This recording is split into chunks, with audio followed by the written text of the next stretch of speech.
ಉಪ್ಪಿನ ಬದಲಿಗೆ ನಿಂಬೆಹಣ್ಣು, ಹುಣಸೆಹಣ್ಣು, ನೆಲ್ಲಿಕಾಯಿ ಅಥವಾ ಕೋಕಂ ಬಳಸಿ ಹುಳಿ ರುಚಿಯನ್ನು ಸೇರಿಸಿ. ಬೆಳ್ಳುಳ್ಳಿ ನಿಮ್ಮ ಒಗ್ಗರಣೆಗೆ ಜಜ್ಜಿದ ಬೆಳ್ಳುಳ್ಳಿಯನ್ನು ಸೇರಿಸಿ.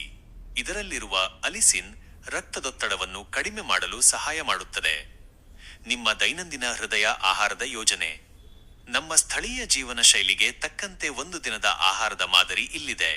ಸಮಯ. ಏನು ಸೇವಿಸಬೇಕು? ಇದು ಹೇಗೆ ಸಹಾಯ ಮಾಡುತ್ತದೆ? ಬೆಳಿಗ್ಗೆ ತಿಂಡಿ: 2 ರಾಗಿ ದೋಸೆ ಅಥವಾ ತರಕಾರಿ ಉಪ್ಪಿಟ್ಟು ಜೊತೆಗೆ ಪುದೀನಾ ಚಟ್ನಿ. ಕಾಯಿ ತುರಿ ಕಡಿಮೆ ಇರಲಿ. ರಾಗಿ ನಿಧಾನವಾಗಿ ಶಕ್ತಿಯನ್ನು ಬಿಡುಗಡೆ ಮಾಡುತ್ತದೆ. ಪುದೀನಾ ಮತ್ತು ಶುಂಠಿ ರಕ್ತ ಪರಿಚಲನೆಗೆ ಸಹಕಾರಿ. ಮಧ್ಯಾಹ್ನ ಊಟ: 1 ಜೋಳದ ರೊಟ್ಟಿ ಅಥವಾ 1 ಬಟ್ಟಲು ಕುಚಲಕ್ಕಿ, ದಪ್ಪ ಅಕ್ಕಿಯನ್ನ ಜೊತೆಗೆ ಸಬ್ಬಕ್ಕಿ ಸೊಪ್ಪಿನ ಬೇಳೆ ಸಾರು ಮತ್ತು ಸೌತೆಕಾಯಿ ಸಲಾಡ್. ರೊಟ್ಟಿಯಲ್ಲಿರುವ ನಾರು ಮತ್ತು ಸೊಪ್ಪಿನಲ್ಲಿರುವ ಪೊಟ್ಯಾಸಿಯಂ ರಕ್ತದೊತ್ತಡವನ್ನು ಕಡಿಮೆ ಮಾಡಲು ಒಟ್ಟಾಗಿ ಕೆಲಸ ಮಾಡುತ್ತವೆ. ಸಂಜೆ ತಿಂಡಿ: 1 ಹಿಡಿ ಉಪ್ಪು ಹಾಕದ ಹುರಿಗಡಲೆ ಅಥವಾ 1 ಬಾಳೆಹಣ್ಣು. ಬಾಳೆಹಣ್ಣು ಪೊಟ್ಯಾಸಿಯಂನ ಅತ್ಯುತ್ತಮ ಮೂಲವಾಗಿದ್ದು, ಮಧ್ಯಾಹ್ನದ ಊಟದಲ್ಲಿ ಹೆಚ್ಚಾಗಿರಬಹುದಾದ ಉಪ್ಪಿನ ಅಂಶವನ್ನು ಸಮತೋಲನಗೊಳಿಸುತ್ತದೆ.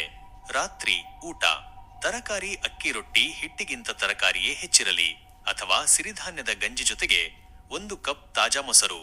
ಹಗುರವಾದ ರಾತ್ರಿಯ ಊಟವು ರಕ್ತದೊತ್ತಡ ಹಠಾತ್ ಹೆಚ್ಚಾಗುವುದನ್ನು ತಡೆಯುತ್ತದೆ. ಮೊಸರಿನಲ್ಲಿರುವ ಕ್ಯಾಲ್ಸಿಯಂ ರಕ್ತನಾಳದ ಆರೋಗ್ಯಕ್ಕೆ ಒಳ್ಳೆಯದು.